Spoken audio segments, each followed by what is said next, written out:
될 수 있도록 최선을 다하도록 하겠습니다. 임플란트 오래 했지만 그래도 여전히 실패 케이스들이 나오기 때문에 항상 할 때마다 어떻게 하면 좀 더 잘 할 수 있을까 하는 생각을 늘 할 수밖에 없습니다. 그래서 그런 생각들을 좀 모은 내용들을 여러분들하고 같이 나누고 싶습니다. 골밀착 실패 종류와 원인은 이렇게 한 5가지 종류가 있습니다. 식립이 안 된 경우, 식립 초기 실패, 식립 보철하려고 그러는데 안 된 경우, 보철까지 됐는데 얼마 있어 임플란트가 빠진 경우, 아니면 6개월가량 아무 일 없이 쓰다가 그 후에 빠지게 되는 그런 경우까지 있습니다. 제일 어려운 거가 저는 D4, D1이 제일 어렵고요. D4가 그다음 어려운 것 같아요. 그래서 D4 에서의 이제 실패, 그리고 이걸 어떻게 극복하느냐 하는 문제를 가지고 좀 나누도록 하겠습니다. D4 골조직에서의 실패의 원인은 무엇보다도 이제 경조직이 부족해서, 그래서 힐링이 끝나도 절대적인 골 경조직이 부족하기 때문에 이제 충분히 골밀착이 안 되는 경우라고 생각이 됩니다. 그래서 이런 경우 새로 생기는 뼈가 가장 많이 생길 수 있도록, 그리고 어떻게 하든지 있는 뼈를 이렇게 압박을 해서 그 골 밀도를 높이는, 또는 골 이식까지 해가면서 그래도 실패가 많이 나오는 경우가 이제 D4입니다. 근데 저 같은 경우는 이제 여러 가지 술식을 다 하지만 근본적으로는 뼈하고 잘 붙는 임플란트, 잘 붙는 표면을 가진 임플란트를 써야 성공률이 높다, 이렇게 생각을 해서 모든 노력을 다 이렇게 할 필요가 있습니다. 케이스를 가지고 말씀을 드리겠습니다. 2번 SLA 임플란트 2번 실패를 하고요. 거기에서 이제 나중에 HF 임플란트를 성공을 하는 경우인데, 저렇게 통증이 있어서 왔는데 파노라마에서는 뭔지 잘 모르겠어요. CT를 찍어보니까 이렇게 앱세스가 되어 있고, 그걸 발치한 다음에 힐링이 되고, 그 다음에 거기에 덴티움 스폴라인을 식입을 해서 튼튼한 오스레 인티그레이션이 됐습니다. 7번도 불편해서 빼면서 8번도 빼고, 그 다음에 기다렸다가 60, 직경 60짜리 임플란트를 심었는데 안이 거의 비어 있어서 사이너스를 훅 들어가가지고 저렇게 해서 겨우 빼내고, 또 기다렸다가 또 직경 7mm짜리 슈퍼라인을 또 식립을 했는데, 이렇게 하고도 4개월인가를 기다렸습니다만 결국 모빌리티가 감지가 돼서 성공하지 못하고 그 임플란트를 제거한 다음에, 그 다음에 또 기다리고 나서 HA 코팅 임플란트를 식립하고 최종적으로 성공을 하게 되었습니다. 근데 이것은 SLA 제조회사의 제조의 문제가 아니라 SLA 표면이 가지는 한계성 때문에 이렇게밖에 될 수가 없다고 생각이 되고요. 사실 여기서 보면은 이거는 이제 골지를 가리지 않고 그렇게 다 D1에서 D4까지 HA 코팅 임플란트는 다 성공률이 높기 때문에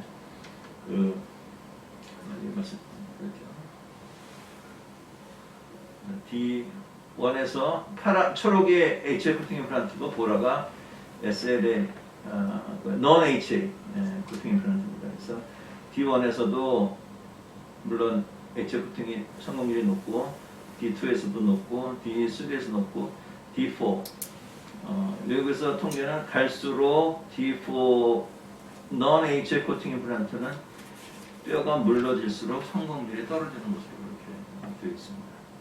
그러나 HA 코팅 임플란트는 다 어느 골지를 가리지 않고 성공률이 높은 것으로 그렇게 되어 있습니다. 두 번째 케이스는 84세 고령 여성 환자인데요. 이 환자는 상하 우측에 이런 모빌리티, 오래된 브릿지가 있어서 이제 발치를 하고요. 그다음에 여기에 레이저도 물론 썼습니다. 그리고 2개월 후에 식립을 저렇게 하고, 7번 자리는 뼈가 너무 물러서 식립을 할 수가 없었습니다. 그래서 좀 시간이 지난 다음에 다시 2개월 지나서 7번 자리에 식립을 하는데 역시 뼈가 거의 없어서 발치와에는 저렇게 뒤쪽으로 튜브레스 뒤쪽으로 좀 기울여서 심었습니다만 아주 그래도 고정력이 아주 거의 감지되기 어려울 정도였습니다.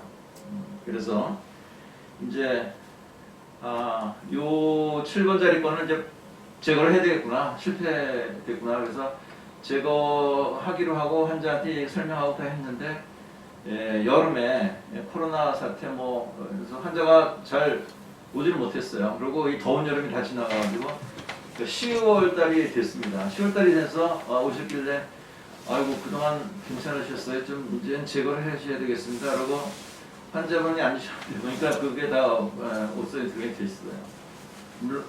심지어 ISQ 체크에서 80 이라는 숫자가 나올 정도로 골류착이 저렇게 실제로 흔들리던 거였습니다. 근데 몇 개월을 가만 놔뒀는데 ISQ 80이 되게 이렇게 골류착이 바로 되어버렸습니다. 이런 임플란트라면은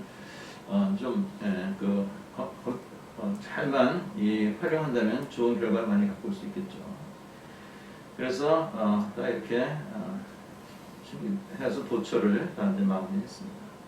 하악도 물론 이렇게 했고요. 하악은 50일 만에 완성했고. 그래서 이런 케이스에 있어서도 D4 케이스에 이 성공률 높게 이렇게 HA 코팅 임플란트는 결과를 가져올 수가 있습니다. 그래서 과연 정말 이런 논문들과 다른 의사 선생님들의 그 발표가 실제로 임상에 적용을 해보니까 그렇게 되는 것을 확인을 했습니다. 그 다음에 남자 당뇨 환자 77세 고령의 환자인데요. 여기에 보냐면은 D5가 나옵니다. D5는 D4보다도 더 골질이 없는 완전 허당 케이스입니다. 완전 허당 그런 케이스인데 이 환자 이렇게 발치 전 엑스레이는 여기 들어있지 않는데 여기 보시면 이제 요 30번대를 주의 깊게 보시면 좋겠습니다. 그래서 있던 브릿지를 제거를 해서 5번 자리와 7번 자리에는 발치와 그리고 가운데는 파닝이 있던 자리가 있는데 여기는 골질이 좀 강하고요. 그 다음에 이런 데는 골질이 상당히 좀 이제 힐링 중에 있습니다. 제가 제일 좋아하는 임플란트 수술은 발치하고 나서 한 보름 정도 수고치인 경우, 대구치인 경우는 가능한 한 보름에서 한 달 사이에 어떻게든지 식립을 하는 거를 저는 제일 선호를 하는데 왜 그러냐면은 그 발치하고 나서 그 골조직이 막 치유되고 있는 중입니다. 치유되고 있는 중에는 뭐냐면 혈관 증식이 활발하고 혈액순환이 활발한 그런 그 상황인 거죠. 발치와가 힐링되고 있는 중입니다.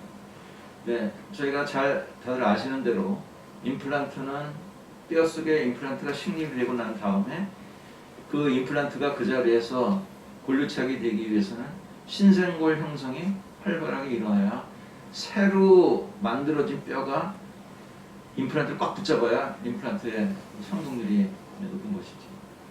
그래서 새로 생긴 뼈가 임플란트를 꽉 붙잡으려면은 일단 혈관 분포가 좋은데 심어야 뼈가 잘 생기고 또 빨리도 되고 많이도 생겨서 확실한 골류착에 도착을 할 수가 있게 되는 거죠.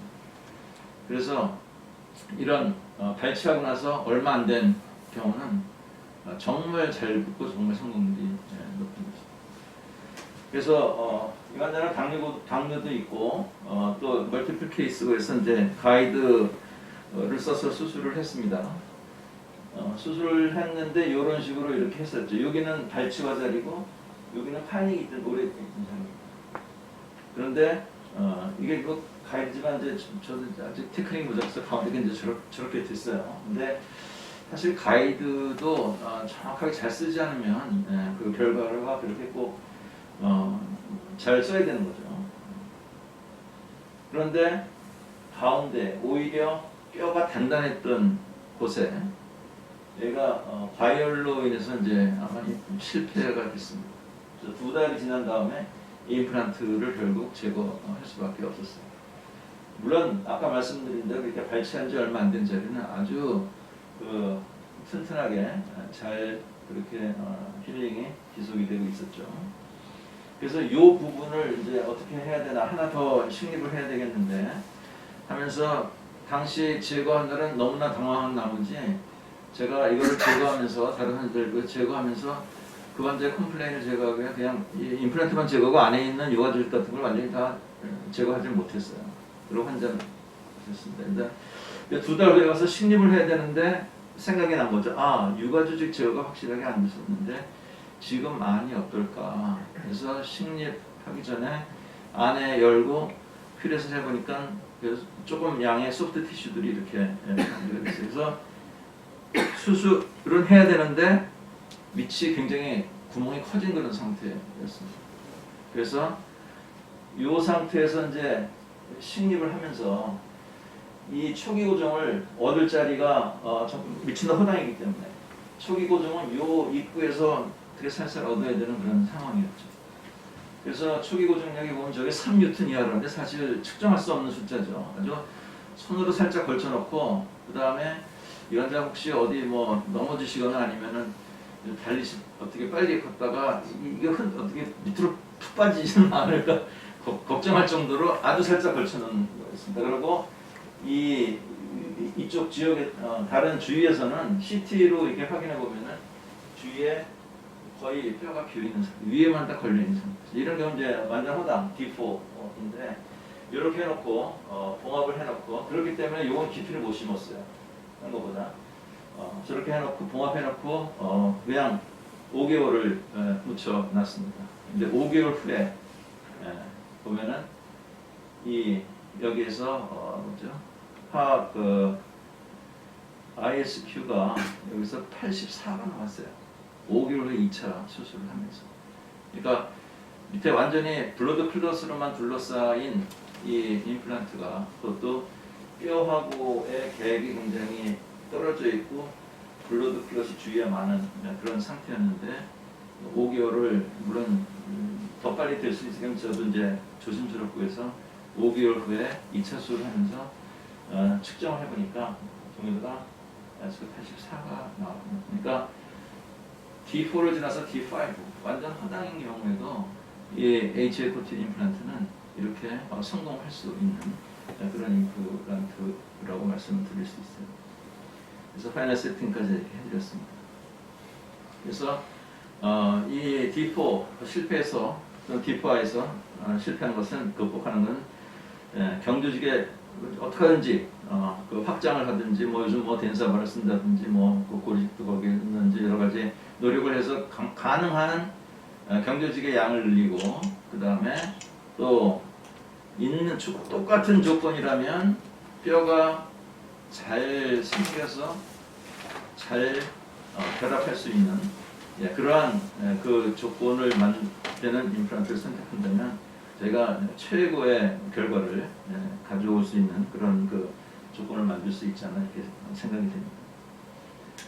자, 그러면은 여기서 아까 말씀드린 것 중에 그 발치한 자리 저는 요거가 굉장히 그 중요한 개념이라 다시 한번 말씀을 드리면요. 여기 보면은 임플란트를 제거한 자리가 완전 허당인데 또는 그 전에 발치한 자리 임플란트를 심었는데 왜 이게 이렇게 성공이 되느냐.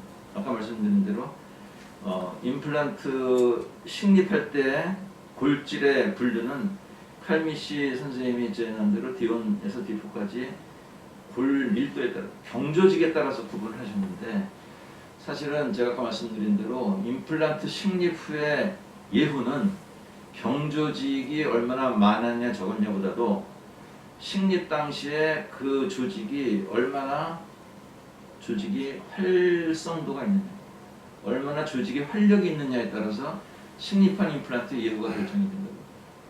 그러니까 발치한 자리에 2주 지나서 심는 임플란트는 뭐 실패하기가 아주 어려운 그런 것 조건인 거죠. 혈류가 굉장히 저하적이기 때문에. 그래서 이 생각을 하고 저희들이 임플란트를 한다면은 좀 더 성공률을 높일 수 있는 그런 그 임플란트 시술을 할 수 있지 않나 이렇게 생각이 됩니다.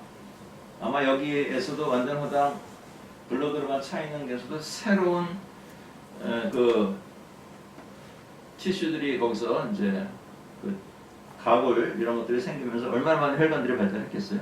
그러니까 거기에서 충분히 또 새로운 그 뼈가 신생골이 생겨서 또 H의 표면 임플란트에 부탁이 되게 됩니다.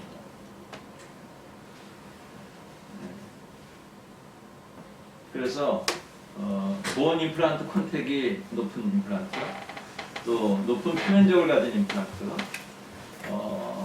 저희가 SLA 임플란트의 평균 거칠기 값은 보통 2.1 내지 2.5로 이렇게 알고 있고 최소한 저 정도는 돼야 되는 걸로 알고 있고, 그 다음에 거기에 HA 코팅을 하는 경우는 HA 코팅은 이제 매끈한 머신드 서피스에 하는 것이 아니라 표면을 거칠게 해놓고 거기에 이제 또 HA를 쓰는 것이라 같은 뭐 4.0 길이 10mm짜리의 임플란트에서 보면은 HA 코팅 임플란트는 SLA 임플란트보다 표면적이 그렇죠?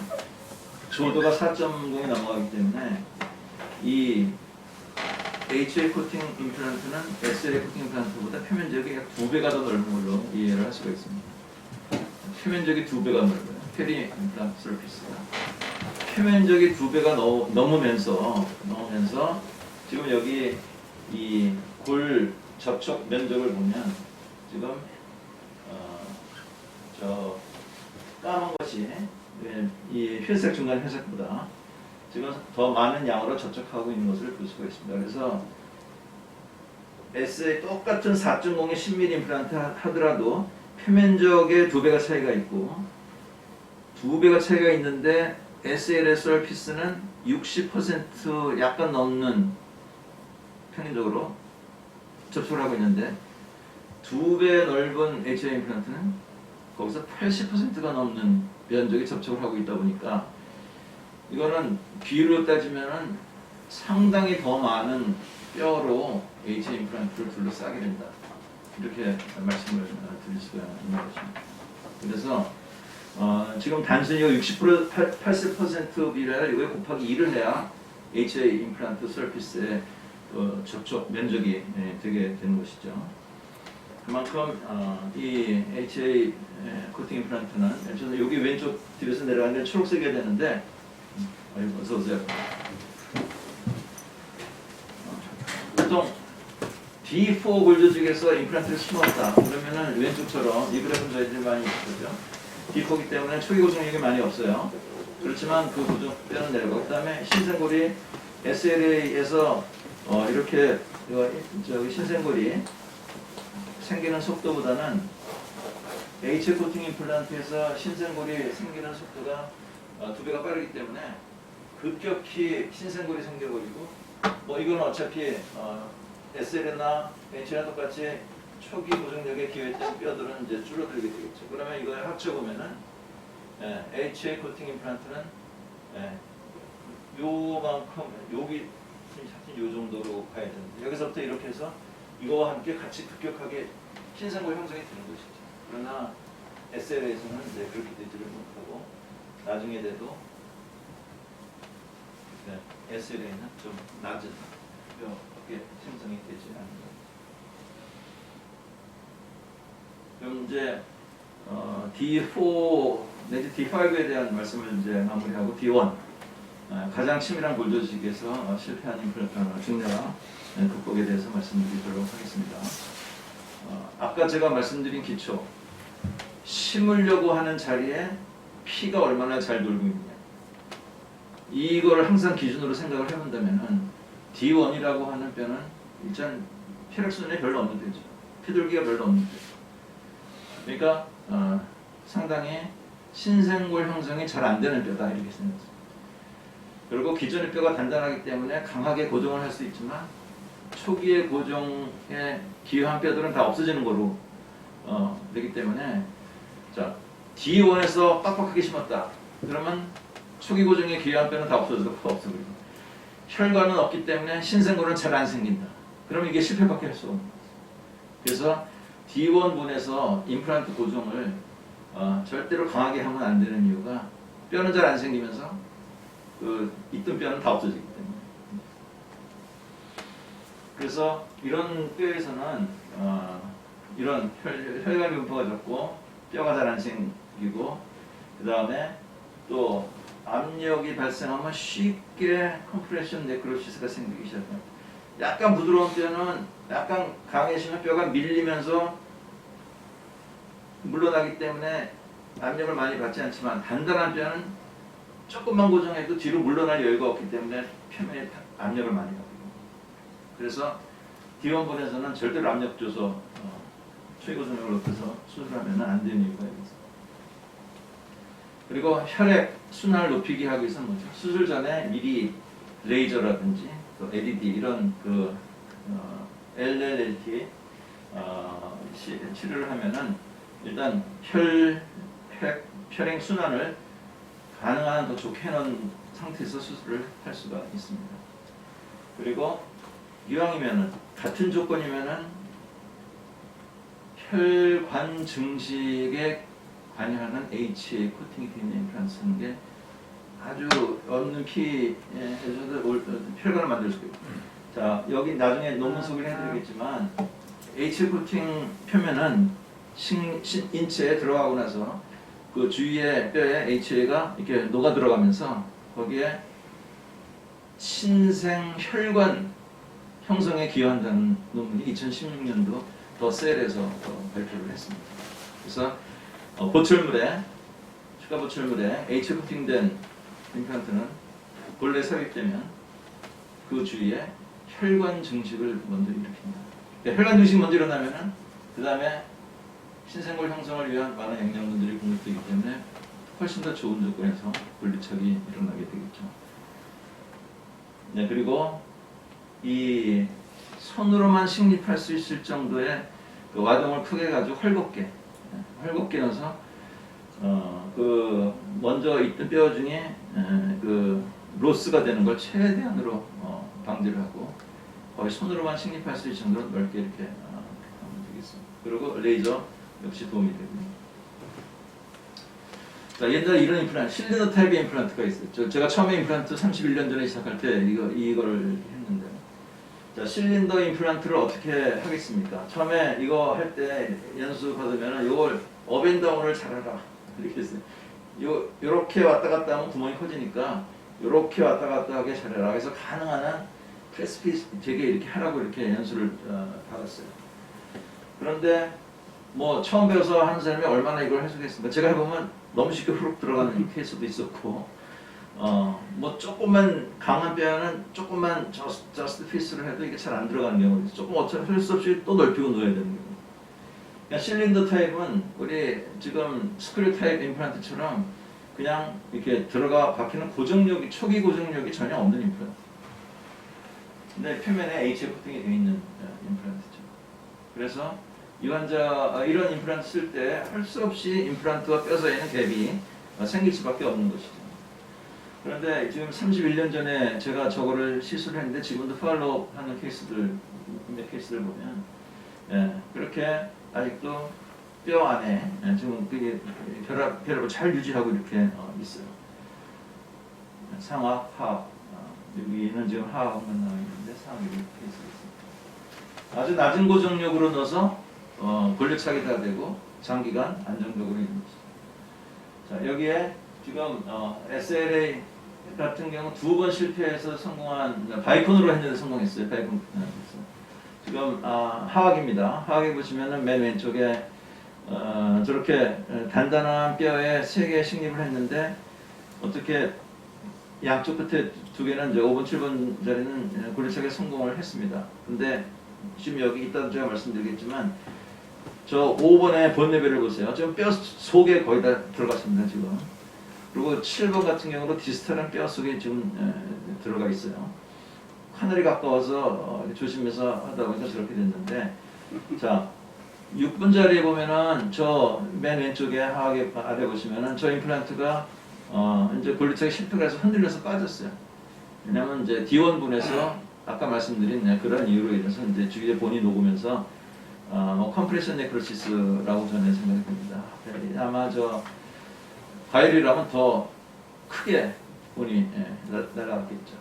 그래서 저걸 제거하고 그 다음에 또 재차 식립을 하면서 좀 직경이 넓은 거를 쓰기도 하고 저거 실패하면은 요 앞에 거라도 하나 성공하면 거기다 걸어 해서 2개를 심었습니다. 2개 중에 하나는 좀 지금 성공했는데 또 2개가 다 실패했어요.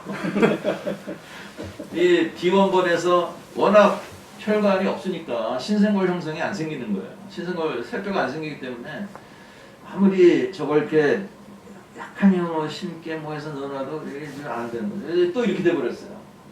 그래서 이 와중에 이제 어떻게 진행을 해야 될까? 그러다가 아이자는 SLA 표면 임플란트는 희망이 없다.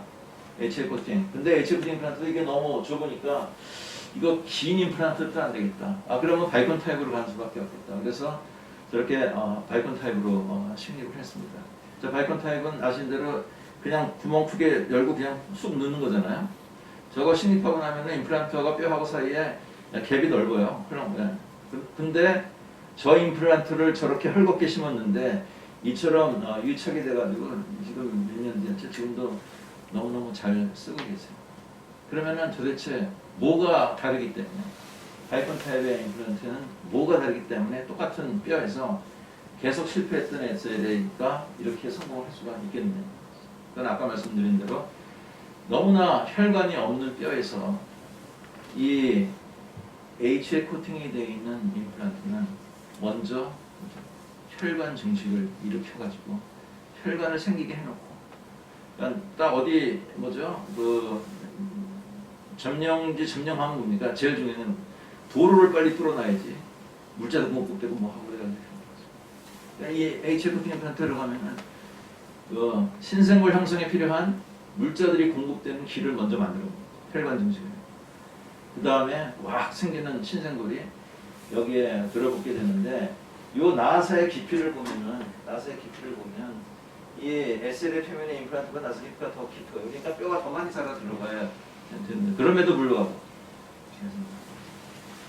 이런 그 깊이까지 뼈가 자라 들어가야 하는 공간이 많음에도 불구하고 HA 표면의 임플란트는 골 신생골 형성이 아주 우수하게 된다는 거가 이런 증례들을 보면 알 수가 있습니다. 그래서 D1번에서 혈관이 부족하다는 거가 제일 큰 문제라고 생각하고 있습니다. 그래서 제가 모르겠어요. 제가 이제 뭐 모든 논문을 다 보는 거가 아니기 때문에 이 임플란트 식립하는 자리에 그 뼈의 분류에 혈관 분포나 그 조직의 활성도에 따라서 골 조직을 분류하는 것이 있나 제가 유심히 찾아보는데 아직 잘 못 찾았어요. 혹시 그 부분에 대해서 아시는 논문이 있으시면 좀 저에게도 좀 알려주시면 저에게도 많이 도움이 되겠습니다. 그 없는 걸로 알고 있어요. 아직 못 보셨어요. 네. 그러니까 이 강도에 의한 분류는 있는데 그 식립해야 될 자리에 조직의 활성도, 혈관 분포와 그거에 그러니까 신생골 형성 능력에 따른 골 조직 분류가 아직 제가 좀 부족합니다. 근데 좀 유명하신 분 얘기를 해야 그게 통하는데 뭐 이게 강선생님이 얘기해서 그게 통할 수가 없죠. 좀 공론화돼 있으면 이 임플란트를 배워가시고 또 임플란트 또 성공을 높이려고 하는 원장님들한테 많은 도움이 되지 않을까 하는 생각이 들어요. 자, 그럼 왜 이렇게 HA 표면 임플란트는 다르냐? 이거는 SLA 표면 임플란트는 뼈 성장이 한 방향에서 뼈에서 자라가서 SLA 표면에 닿는 것이고, 그 다음에 HA 코팅 임플란트는 그것도 물론 하지만 임플란트 표면에 있는 HA 쪽에서도 또 뼈가 형성돼서 오기 때문에 한쪽으로 가서 이렇게 자라나는 거하고 양쪽에서 와가지고 이렇게 잡는 거하고는 아주 그 골 결합에 대해서 근본적으로 차이가 있을 수밖에 한 방향이냐 양방향이냐 이것이 제일 큰 차이입니다. 자, 그래서 이제 이렇게 아까 실패한 케이스 또 극복하는 케이스도 보여드렸지만 또 하나 좀 봐드리면은 위원자는 이제 이렇게 쭉 제가 좀 해드리고 이 하악의 자연치아 발치하면서 임플란트로 넘어가는 케이스입니다. 특이한 기저질환은 없어요. 나이는 60대 남자이고. 그래서 이게 네오바이텍 임플란트로 전치국에 소구치부터 해서 5개 식립을 했었습니다. 근데 제가 아마 한 달 반 좀 넘어서 로 기억하는데 2차 수술을 했습니다. 2차 수술을 하는데 가운데 세 개는 골리착이 잘 됐어요. 근데 소구치 부위의 양쪽 끝에 소구치 부위가 힐링 어파트먼트 끼고 하는데 이게 픽 하고 들어가면서 환자가 시큰한 이제 그런 걸 호소했으면서 아 이거 골리착 실패구나. 뼈가 좀 치밀하더니 골리착 실패가 됐구나. 그래서 그러면은 이 자리에 HF 임플란트를 바꾸면 혈관 증식이 되면서 성공률을 높일 수 있지 않겠냐. 그래서 그 자리에서 바로 약을 드시게 하고 저 두 개를 제거하면서 그 다음에 저렇게 HFT 임플란트로 바로 교환을 해드렸습니다.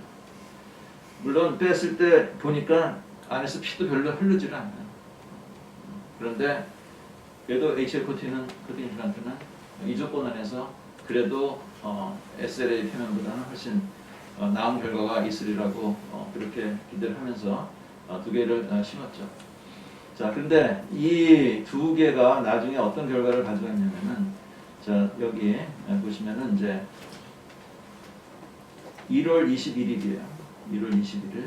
근데 이거 교환해서 신고 난 다음에 3월 3일이 됐습니다. 그러니까 그죠? 41일 만에 실패한 자리에 즉시로 바로 심은 자리에서 임플란트가 ISQ가 73과 67이 나왔어요. 권리차가 물론이고 저런 그 측정값이 나왔습니다. 그래서 실패한 자리에 SL 임플란트가 실패한 자리에 바로 HA 같은 임플란트를 신입해서 성공 이렇게 해드렸습니다. 자, 왜 D1인 경우에는 SL 임플란트는 실패하냐? 아까 말씀드린 내용이 다 여기 있습니다. 그래서 여기 보면은 이제 사실 뭐죠? SLA 임플란트, 표면 임플란트는 D1번에서 성공하기가 굉장히 어려운 임플란트라 이렇게 말씀드릴 수밖에 없어요. 칼미시 책에 보면은 D1에서 HA 코팅도 요즘에 칼미시는 아주 그 나사선에 딱 맞게 이 암나사를 형성을 해서 수술 시에 태핑을 잘 해가지고 그 태핑한 자리에 그대로 임플란트가 잘 들어가 끼도록 하는 그 수술법을 제안을 합니다. 물론 그렇게 할 수 있겠죠. 그렇게 할 수 있는데 저는 한국 사람들의 교합력이 그게 견뎌낼 수 있겠나 하는 그 의구심을 갖고 있어요. 아무리 그래도 이 임플란트와 뼈하고의 인티그레이션이 되어 있지 않고는 한국 사람들의 음식 습관을 견뎌낼 수가 없다고 생각해요. 그래서 저는 D1분에서는 사실 SLA는 어떻게 해도 안 되고 D1분에서는 심지어 바이컨 타입의 임플란트처럼 구멍을 크게 파고 헐겁게 그냥 쑥 밀어넣어서 집어넣기만 하면은 양방향 골 성장이 이루어져가지고 골리착이 생기게 하는 방법밖에는 방법이 없다. 저는 이제 그렇게 지금까지 저는 이제 그렇게 결론을 가지고 있습니다. 그래서 이제 이 케이스를 한번 설명을 드리면 이거 겁나는 케이스예요.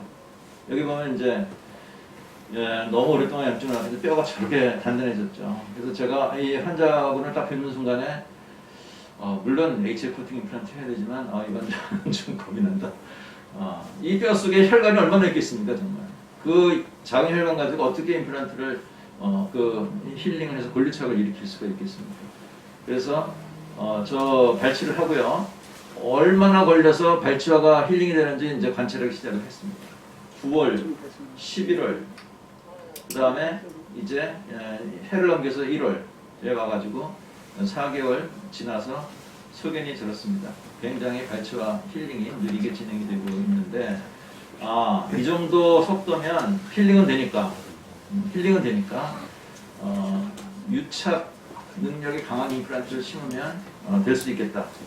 이런 그 판단을 하고 HF 임플란트를 식립을 했습니다.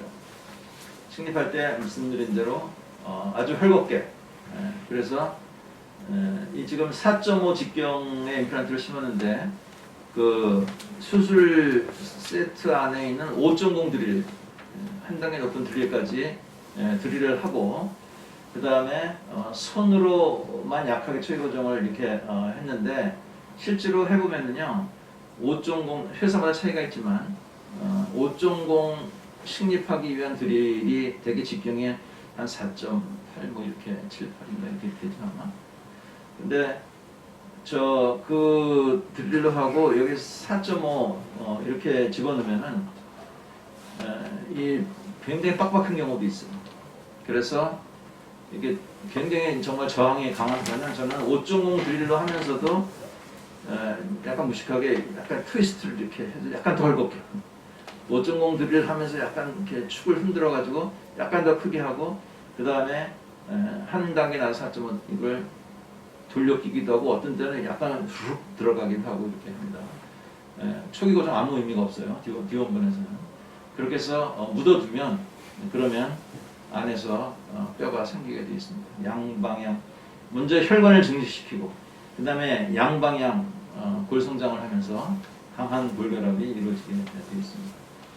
그래서 요 지금 수술 후 한 달이 됐는데 저렇게 치밀한 골 주위에 컴프레션 네크로시스가 일어나지 않고 주위를 하얀 뼈가 치밀하게 잘 감싸고 있고 아마 제 생각에 저 스크류와 사이의 검은 곳 안에서는 아직 이렇게 미네랄리제이션이 일어나지 않았지만 골 증식이 돼서 들어가고 있는 상태라고 이렇게 판단을 했습니다.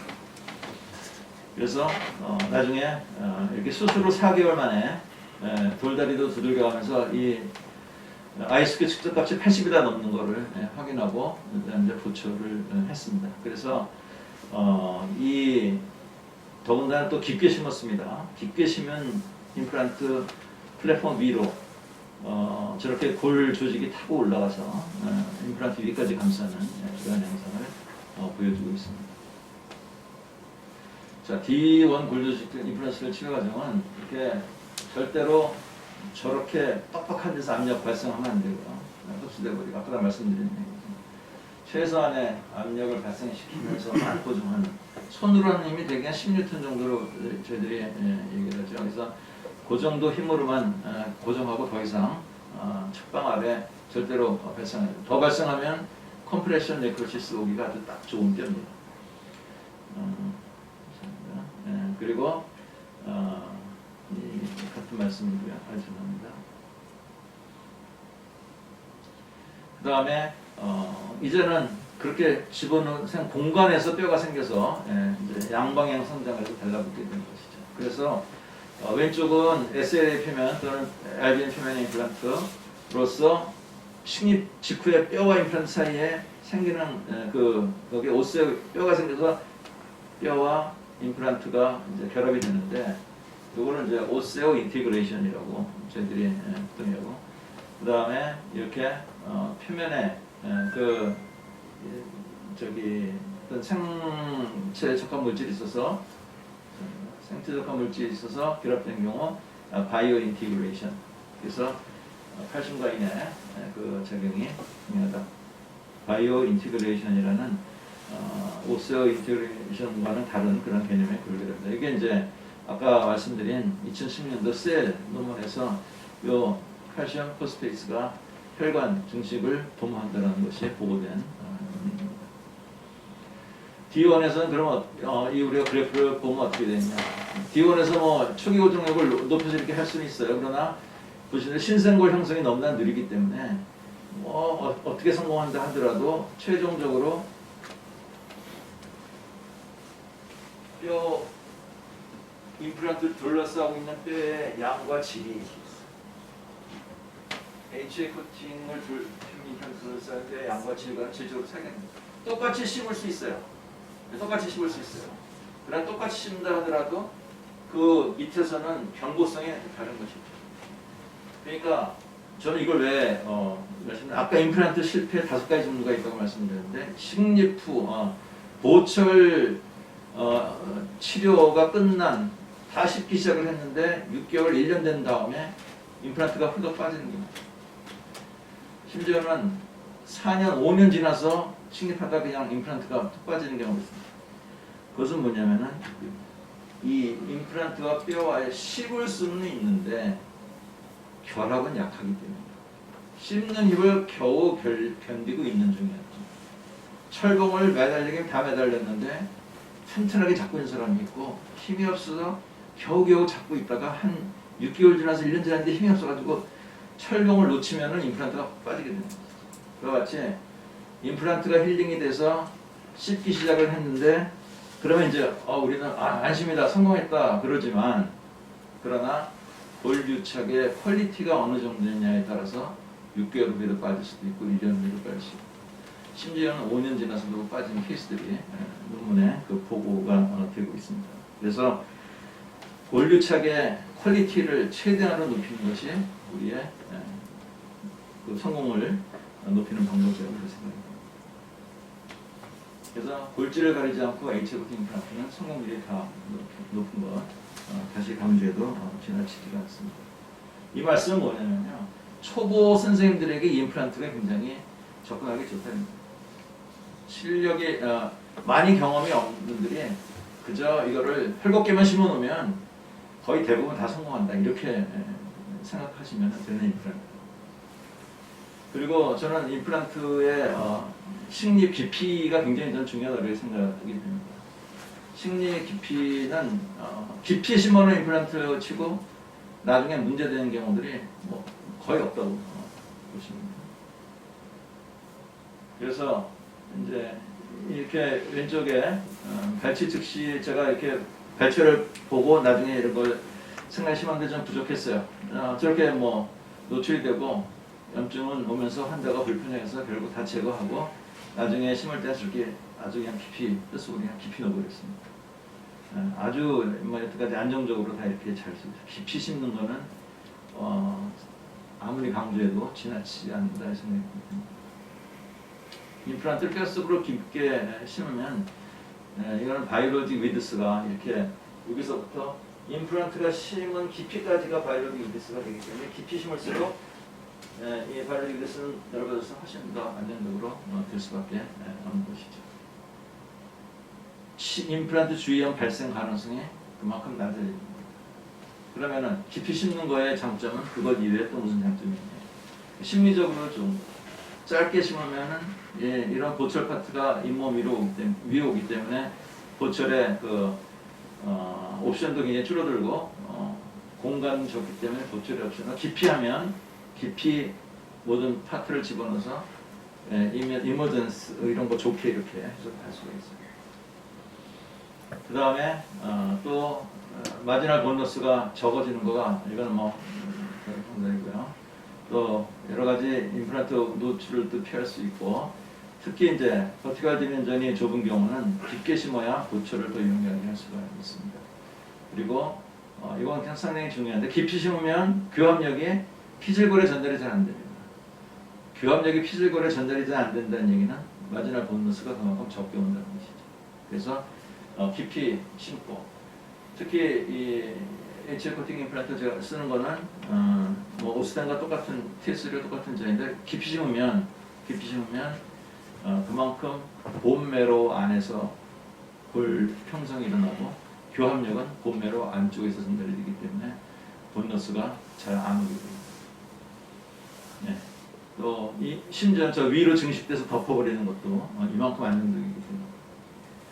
자 여기 보면은 이제 이 실패 중에 하나가 이 스위치 그 플랫폼 스위칭 폐비 임플란트는 자 임플란트와 어바트먼트가 가공했을 때 우리는 이게 11도 각도의 면이 맞는다고 생각을 하는데 실제로 면과 면 접촉이 이루어지게 가공할 수 있는 방법은 이 세상에 존재하지 않아요. 아무리 컴퓨터로 그 CNC 선반을 사서 해도 11도를 정확하게 구현할 수 있는 방법은 이 세상에 없어요. 신이 아닌 이상에.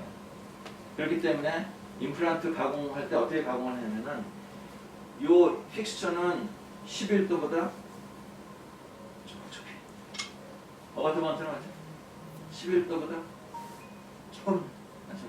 그러면은 임플란트와 어바트먼트는 어디서 접촉하냐면은 요 둘레 마진에서 접촉해야 되고 현명을 보면 요 안은 사실 이렇게 뜨. 그게 지금 이 서머지 타입의 임플란트의 가공 현실이에요. 더 이상은 신이 아니면 할 수가 없는. 자, 그렇게 되기 때문에 이 부분이 완전 실링이 돼서 이 부분을 뼈 속으로 집어넣을 수가 있어요. 그래도 염증이 안 나. 자, 그렇게 되면 무슨 문제가 또 생기는지 이따가 또 말씀드리도록 하겠습니다. 자, 말초 혈관 순환장애. 저기 보면은 여러 우리 내과 질환을 갖고 있는 분들이 있죠. 아까 말씀드렸죠. 임플란트 심을 때 뼈가 얼마나 건강한 뼈냐, 얼마나 피가 잘 통하는 뼈냐가 임플란트 이후에 가장 중요한 관건이라고 그러는데, 자, 이런 환자들은 임플란트 심어야 될 뼈 자리에 혈액 순환이 별로 좋지 않은데, 특히 우리가 이 중에 많이 만나는 분들이 당뇨병, 골다공증 약을 복용한 분, 그 다음에 담배를 끊지 못하는 그런 사람들이 우리가 진료에서 많이 만날 수 있는 사람입니다. 그래서 당뇨는 뭐 여러 이렇게 보면 모세혈관 순환 장애, 그 다음에 면역 세포와 산소 공급이 조직에 잘 공급이 안 돼서 염증에 대한 또 힐링도 느려지고 뼈 생성도 느려지고, 그 다음에 이것이 바로 뭐냐면은 임플란트가 붙기는 붙었는데 약하게밖에 붙잡을 수 없는 상황이기 때문에 6개월, 1년 후에 쓰다가 임플란트가 탈락될 수 있는 가능성이 충분히 있는 사람들이 이런 질환들이 있는 사람들. 왜냐하면 임플란트를 약한 힘으로 철봉을 겨우 붙잡고 있듯이 겨우 분리착을 시켰기 때문에 이런 환자들은 실패가 더 많이 올 수가 있습니다. 그래서 똑같은 조건이라면 좀 세게 붙잡을 수 있는 임플란트를 심는 것이 결과가 좋겠죠. 세게 붙잡을 수 있는 것은 아까 말씀드린 양방향 성장을 하는 그런 지금 임플란트가 뼈가 더 강하게 붙을 수 있도록. 당뇨병 환자 실제 증례를 이렇게 말씀드리면, 뭐 이렇게 발치된 자리인데, 뭐 여기에 먼저 미리 이런 거 쪼여가지고 혈액순환을 좀 좋게 하고 항생제 드시게 하고 식립하고. 근데 여기 보면은 이제 논문에 HA 코팅된 임플란트는 일반 넌 HA 코팅 임플란트보다 당뇨 환자에서 성공률이 13.2%가 더 높다라는 논문이 실제로 있습니다. 그러니까 13.2는 사실 적은 거가 아니에요. 그래서 당뇨 환자, 그리고 다른 아까 내과 질환들이 있는 환자들은 여기에 준해서 다 얘기했어요. 왜냐하면 그만큼 조직의 활성도가 떨어져 있기 때문에.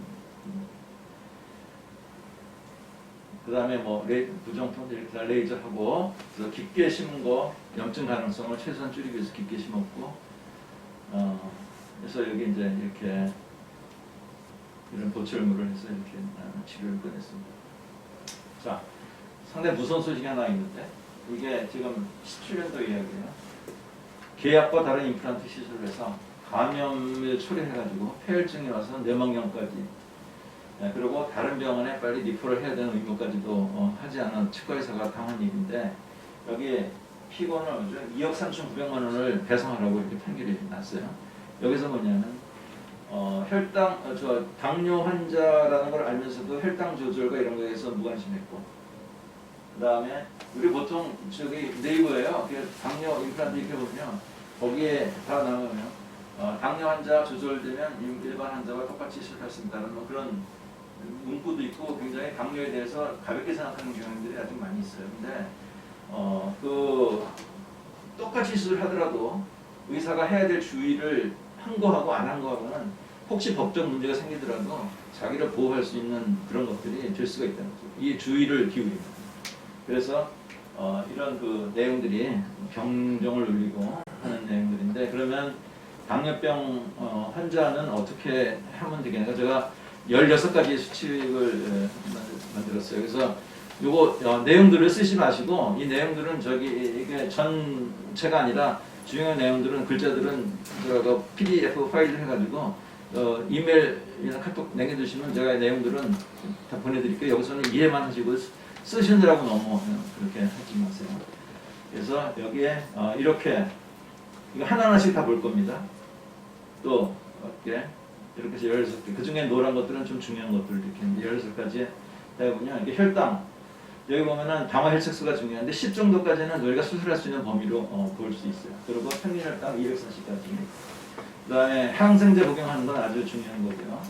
그 다음에 클로렉시딘, 이것은 성공률을 다 높일 수 있는 방법입니다.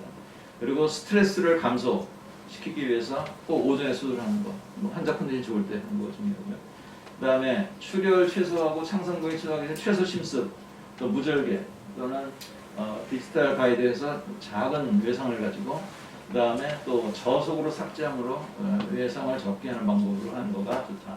저속 삭제는 뭐 어떤 장점이 있냐면은 과열도 방지되고 그 임플란트가 이제 나중에 싹 집어넣을 때 그 이제 이리게이션이 없기 때문에 순수한 혈액과 접촉하는 임플란트 식립을 가능할 수 있고 또 하다 보면 눈금이 잘 보여서 얼마큼 들어간지도 잘 확인이 되고 또 물이 없으면은 목으로 넘어가는 거 없기 때문에 환자가 굉장히 편하게 수술을 받게 이렇게 할 수가 있습니다.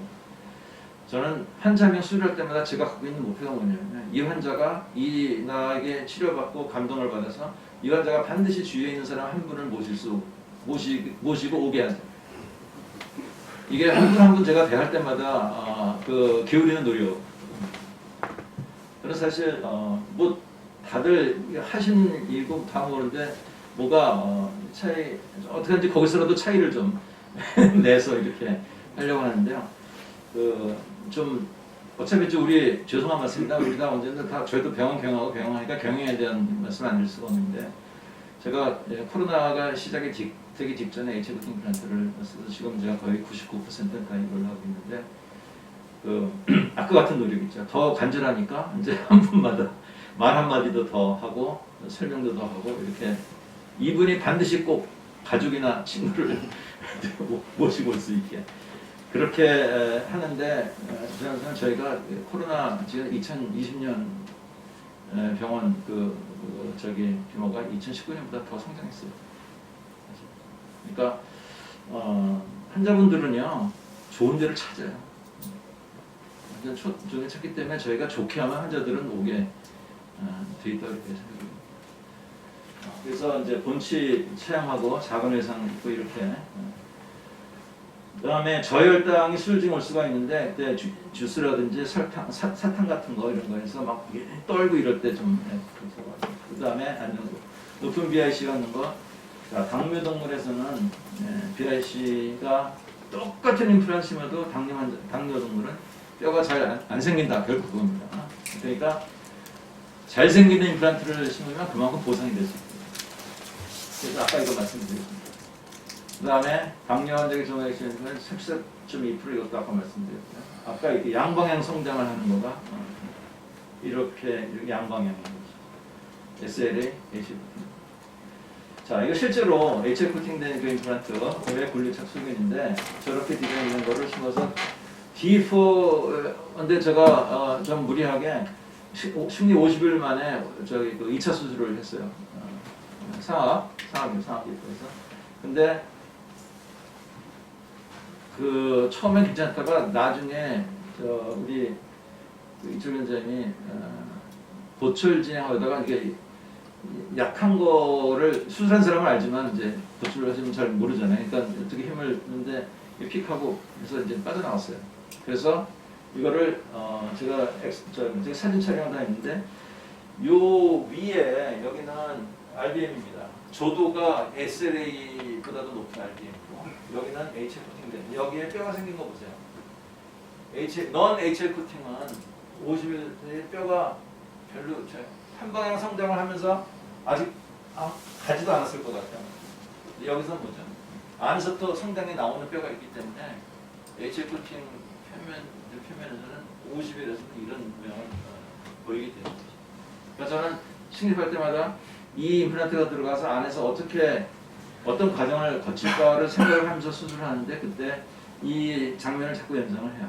이렇게 하면은 이렇게 해서 붓겠구나라는 거를 연상을 하면서 이렇게.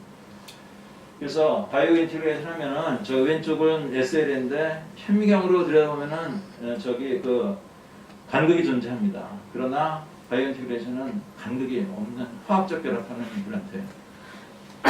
그 다음에 하악 같은 경우는 그렇기 때문에 35일 만에 보철한 케이스도 있고 상악은 식립 62일 만에 보철을 마무리한 그런 케이스도 충분히 있을 수가 있습니다.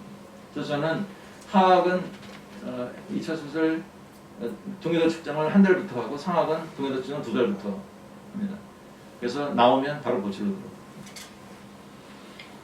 들어갑니다. 네, 또 다른 아까 일단 오래된 것들 다 그대로 이렇게 있는 것이죠. 그래서 이 책이 여러 임플란트 HF 코팅 질문들을 많이 갖고 있어요. 뭐 녹는 거 아니냐, 벗겨지는 거 아니냐, 심을 때 과도한 힘하면 또 이게 떨어져 나가는 거 아니냐, 뭐 많은 그렇게 이야기들을 하시는 분들인데 이 책에 거의 모든 답이 다 있습니다. 이 책은 일본 교수님이 쓰신 거고 한국의 두 원장님이 번역을 해서 퀸테센스에 출판했는데 상당히 논문 근거 모든 거실문들을 다 다루고 있어서 이 절판이에요. 그래서 좀 아쉽지만 장점이 있어요. 왜냐면 절판이기 때문에 마음대로 카피를 해도 내가 PDF를 다 떠났습니다. 그래서 이거 우리 원장님들 이메일 주소 이렇게 용량이 크기 때문에 이메일 주소 남겨주신 분들한테 이걸 준비가 그렇게 돼 있으시죠. 예. 그렇게 하시면 이거 전달 드리도록 그렇게 하겠습니다. 아까 빗기 신게 얘기했고요. 고정은 저는 그래서 제가 임플란트 식립할 때 마음에 늘 갖는 생각은 뭐냐면 뼈가 강할수록 약한 힘으로, 뼈가 약할수록 어떻게든지 고정력이 나오게 좀 노력을 해서 약간 조금이라도 더 강하게 고정될 수 있게, 이게 강할수록 약하게, 약할수록 강하게, 이거가 제가 늘 잊지 않으려고 하는 그런 것입니다. 그 다음에 추천 그 HF 코팅은 SLA가 다른 점이 어떠냐, 뭐 헐겁게 하는 거가 다릅니다. 헐겁게 하는 거. 헐겁게 하는 거가 컴프레션 네크로시스가 어떤 건 헐겁게 넣어놓기만 하면은 다 분리착이 다 이루어지게. 그 다음에 이런 레이저와 이런 거 써서 이제 치료 효율 극대화, 힐링 포텐셜의 증가. 그 다음에 여기 이런 논문들이 다 있어요. 상처 치유가 속지하고, 심지어 이거 지금 메디칼에서는요, 이 레이저만 띄워주면 보험 수가 선정을 받게 되어 있는데 치과에서는 아직은 이걸 못 받고, 이거가 된다면 우리 치과에서는 뭐 사실 치과 거의 다 뭐죠? 외상 치료죠. 거의 다 외상을 가하는 치료인데 뭐 레이진 해도 레이저, 뭐 해도 레이저. 딱 왔는데 환자 왔는데 체크업했는데 뭐 특별히 뭐 해줄 거 없어요. 그럼 또 레이저. 그래서 하면 저희가 참 좋은 항목인데 이게 지금 좀 환자한테 진짜 좋은 거고요. 그리고 병원에게도 좋은 건데 좀 그게 됐으면 좋겠습니다. 덴탈도 좀 됐으면 좋겠습니다. 그 다음에 또 이렇게 골 형성 단백질 증가도 하고, 뭐 알카닌 포스페트 증가도 하고, 또 고리식을 저렇게 큰 걸 하고도 레이저를 해가지고는 저기 멤브레인 안 쓴 게 있습니다. 멤브레인 안 쓰고 그냥 홀로동 더 넓은데 발치한 데다가 그냥 뼈만 채워놓고 레이저로만 한 거예요. 그래서 이 중년은 뭐 10년 넘는 중년인데 그걸 다 이렇게 해서 앞에 다 쓰고 있습니다. 그 다음에 이거 지속적으로 체크해가면서 강도 보고 하고요. 그 다음에 보철도 임플란트 주염이 생기지 않는 그런 걸 잘 고려하면서 이렇게 해야 되겠죠. 자, 덴초, 당뇨 환자 덴초를 왜냐하면 조직이 활성도가 떨어지기 때문에 압박을 많이 받으면은 그 점막이 얇아져요. 그리고 나중에 구멍이 나요. 그리고 그것 때문에 인펙션이 오는 경우가 있어요. 저희 서울대 부안외과에 왔던 환자 중에 여기 이 흉곽에 고름이 차가지고 왔는데 응급실에서 도대체 인펙션 소스를 못 찾겠다. 이 환자가 왜 여기 고름이 들어있냐. 근데 부안외과에서 찾았어요. 덴초에 의해서 압박의 점막이 뚫어져가지고 거기서 인펙션 돼가지고 여기 링컨 하이웨이를 타고 메디아스틴까지. 그래서 그런 경우가 실제 있기 때문에 그 덴초 당뇨 환자 덴초는 좀 팔로우를 잘 하셔야 돼요. 그래서 이런 경우는 어떻게 했죠? 저는 이제 오버덴처를 관심 갖고 있는 중에 하나가 뭐냐면 오버덴처가 이런 디자인은 조직 압박을 합니다. 안 한 거보다는 덜 압박을 하지만 그래도 하죠. 근데 위에 브릿지 쪽에 가까운 오버덴처를 하면 조직 압박이 덜하지가 않죠. 그러니까 당뇨 환자 오버덴처는 브릿지에 가까운 오버덴처를 하면 훨씬 환자 건강에 도움이 된다 이렇게 생각을 합니다. 자, 그 다음에 비타민과 이런 코엔자임들 도움이 되고요. 폐 임플란트 레이저 임플란트 주위염 치료도 치료할 때 먼저 좀 가능한 최소 침습을 방법으로 외상을 덜 가하면서 치료를 해야 되겠죠. 당뇨 환자가 임플란트 주위염이 생겼을 때 가능한 외상을 적게 하면서 치료하는 방법이 저는 레이저. 라고 이렇게 생각이 듭니다. 그래서 그 파켓까지 깊이 들어갈 수 있는 레이저를 쓰는데요. 여기 제가 보이는 증례는 자, 2010년 9월 7일 날 이렇게 내원하신 다른 병원에서 내원하신 환자 임플란트하고 임플란트 주인분이 내원하신 분들 저기 보면 이제 앵글라 버니 리저옵션이 있어요. 그래서 이제 레이저로 주기적으로 이렇게 파켓을 소독을 했습니다. 그리고 저 중간에 한번 안에 있는 그라네이션 티슈를 큐렛을 하고 레이저를 또 해서 그 공간이 블러드 클롯으로 차게, 그리고 블러드 클롯이 접촉하는 임플란트의 표면은 스트라이 해야 되니까 거기를 레이저로 다 정성스럽게 표면을 깨끗하게 했습니다. 그래서 결국 이 임플란트를 계속 이런 아직까지 다 쓰고 있고요. 지금 작년까지 활력하는 거가 이런 걸로 해서 지금 이런 거 잘 쓰고 있습니다. 저 상태에서 아마 놔뒀으면 얼마 안 가서 임플란트 제거를 했을 거예요. 근데 레이저 가지고만 이렇게 해서 아직까지 잘 쓰고 계세요. 그래서 임플란트 주의염, 그 다음에 열쇠 절대 금연. 자, 여기에 의지대학에 지금 그 이정화 교수님이 발표하신 그 내용을 보면은 흡연하면 임플란트 실패 거의 10배의 실패율이, 그래서 담배는 모세혈관 순환 장애를 일으키기 때문에 임플란트 하기 한 달 전, 임플란트를 하고 나서 아주 크리티컬한 힐링 기간인 4개월, 5개월은 금연을 절대적으로 해야죠. 더군다나 당뇨 환자가 담배까지 핀다?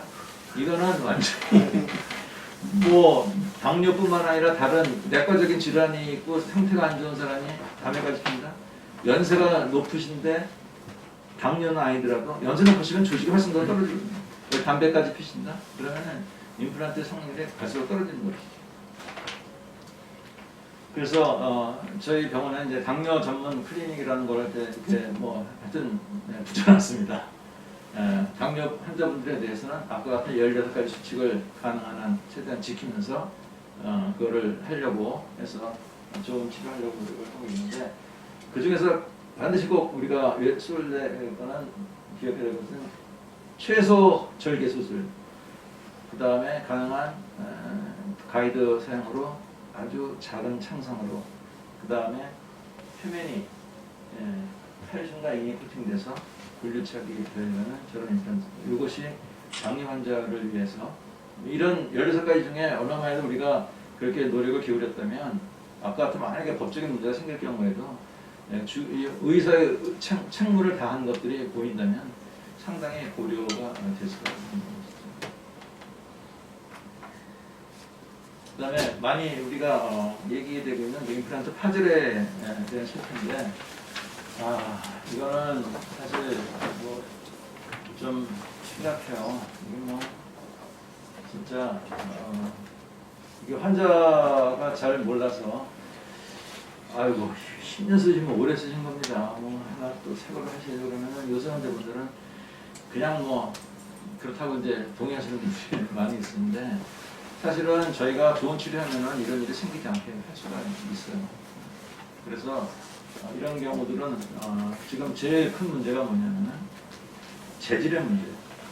재질의 문제는 임플란트의 재질이 티타늄 그레이드 4라는 거죠.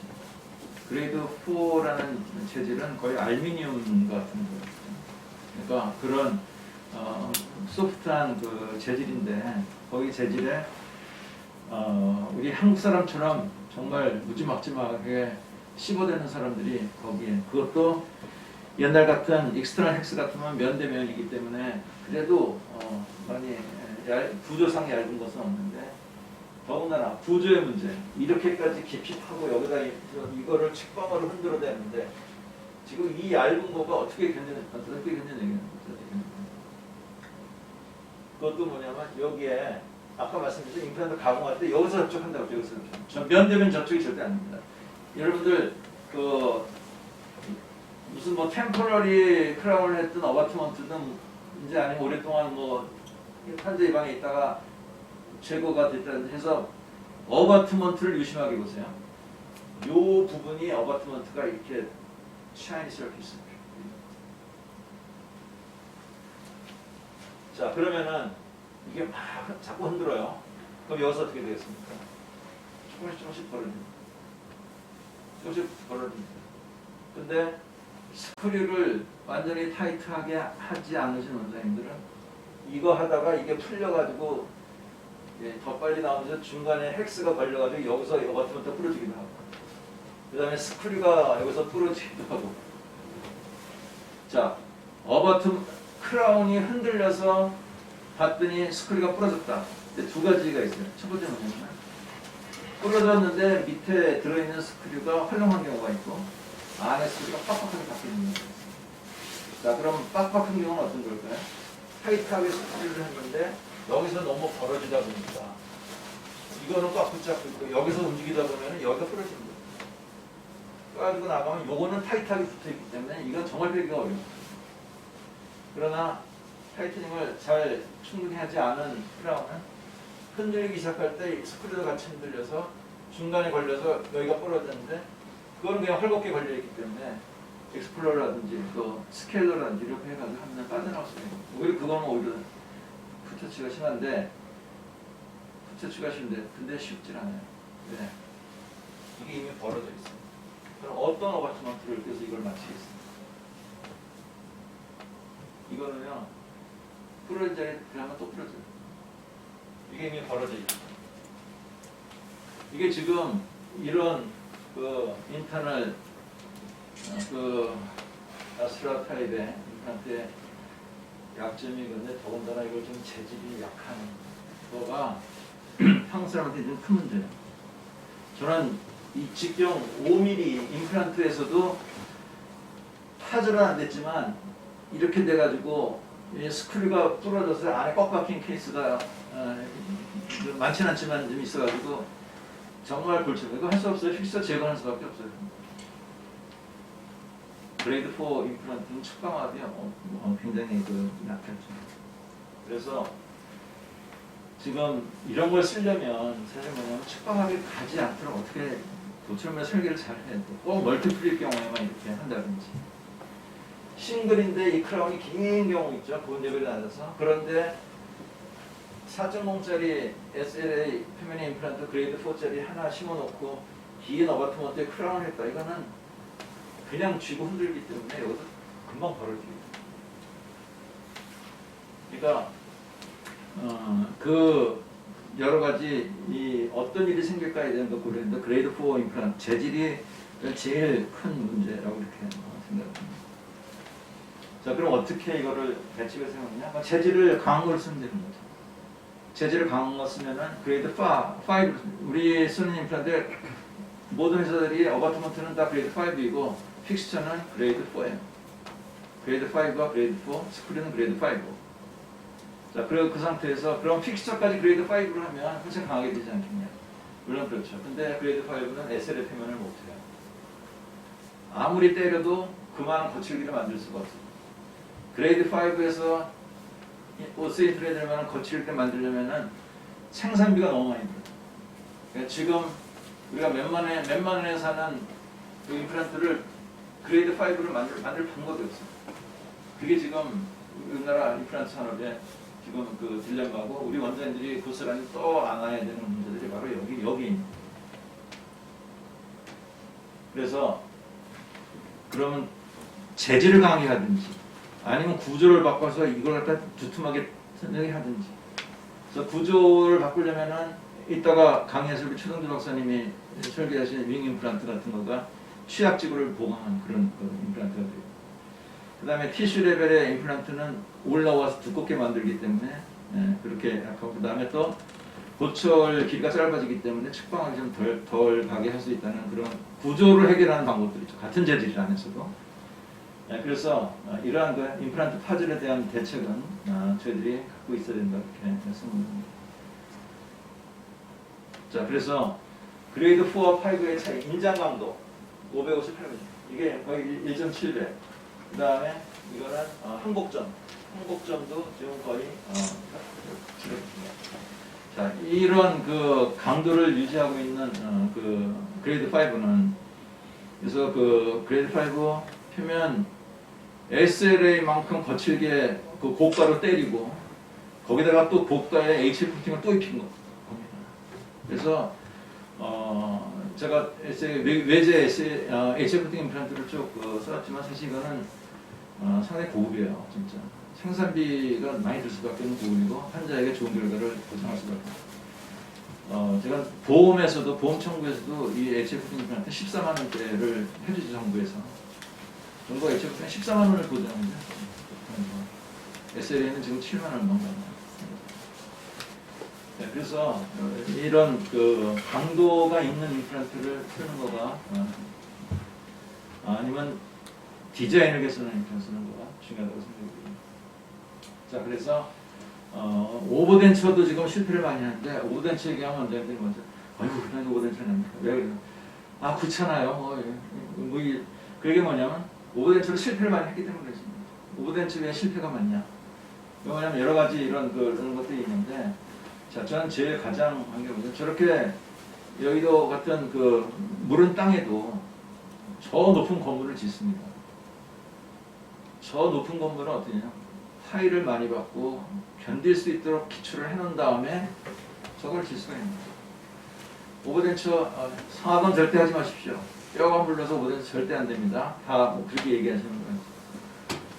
그러나 모래 땅에도 육선 빌딩을 짓는데 오버덴처 기초를 튼튼히 하면은 오버덴처가 안 될 이유가 없죠. 그래서 저는 이제 그런 면에 있어서 오버덴처 실패를 어떻게 우리가 외과적인 그 방법으로 실패를 극복하는 거를 좀 말씀드리니까 오버덴처의 기초가 되는 오버덴처 기초 수술을 어떻게 해야 되냐는 거에 대해서만 오늘 말씀드리려고 합니다. 자, 그래서 이거는 제가 이렇게 해서 짜낸 제가 디자인한 그 어태치먼트입니다. 여기서 볼과 캡이 있기 때문에 회전이 있어서 각도를 마음대로 이렇게 할 수 있어요. 각도를 못 바꾸면은 이런데 짧은 거밖에 못 심어요. 그러나 각도를 바꾸면은 뼈를 차려서 길게 심을 수가 있어요. 그래서 길게 심어놓고 여기에서 각도를 바꿔주면 그러면은 정말 길고 여러 개의 파일을 박아서 큰 건물을 세울 수 있듯이 이렇게 하면 상하게 오버덴처 못할 이유가 없는 거예요. 이런 방법 노력을 수술로 기초를 튼튼하게 하는 방법을 안 하니까 상하게 오버덴처는 어렵다고 안 된다고 얘기했습니다. 저는 이 나중에 설계 중에서 제일 중요한 리텐션 서포트 스테빌리티가 제일 중요한데 그 중에서도 잘 확보하는 게 중요한데 그 중에서도 안정성, 좌우로 틀니가 움직이지 않는 디자인으로 설계하는 게 제일 관건이라고 생각합니다.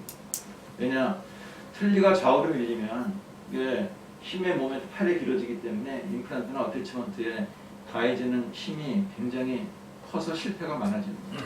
그러나 틀니가 어떤 방법을 통해서든지 틀니가 좌우로 놀지 않도록 안정감을 주기만 하면은 이 오버덴처는 오래 쓴 오버덴처, 성공의 오버덴처 이렇게 할 수가 있어요.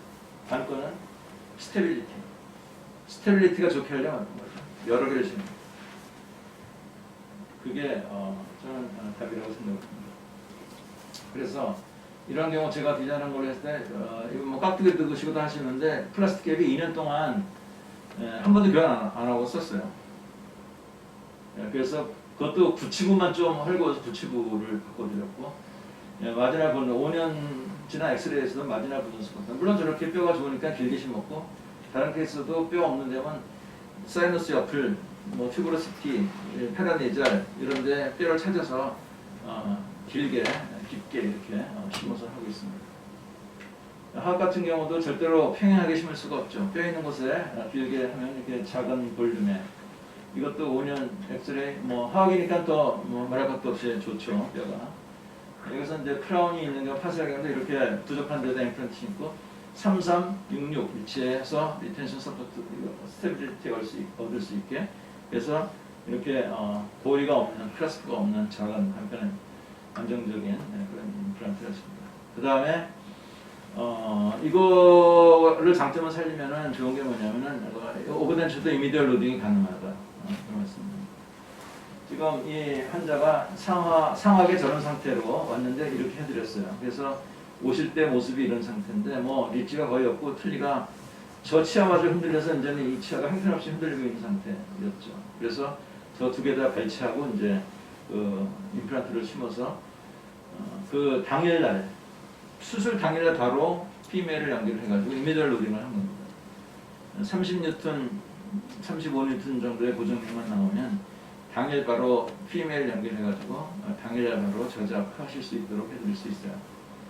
물론 대학치가 컴플리트 텐션인 경우에 그렇게 할 수가 있고 페리어가 아주 나빠서 저작력이 약한 경우에 할 수 있는 거죠. 그래서 이게 바로 수술 직후에 붙여준 겁니다. 이 다른 환자인데 이 환자도 이 구치부에 리치가 없어요.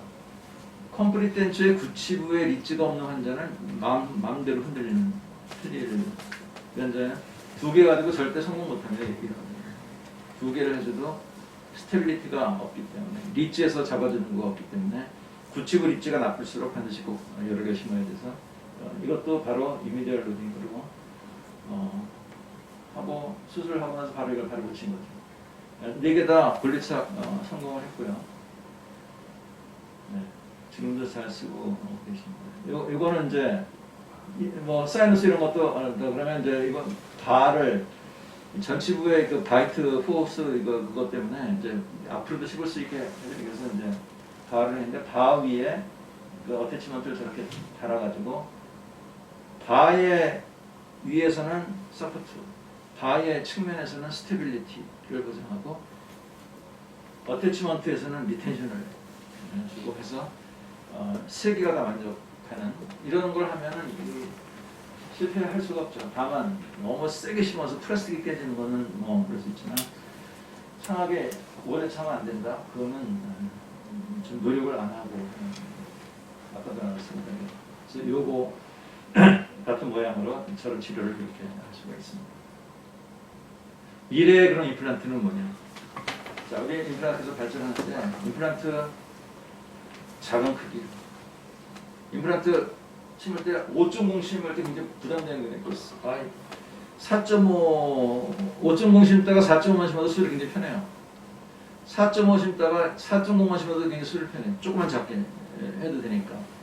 그러니까 좀 더 작으면서도 강한 임플란트. 그러려면 재질이 강해야지 그것이 가능합니다. 그 스트라우만이 얼마나 연구를 많이 하겠습니다. 록슬리드는 재질을 만든 이유가 뭐냐면 강한 재질.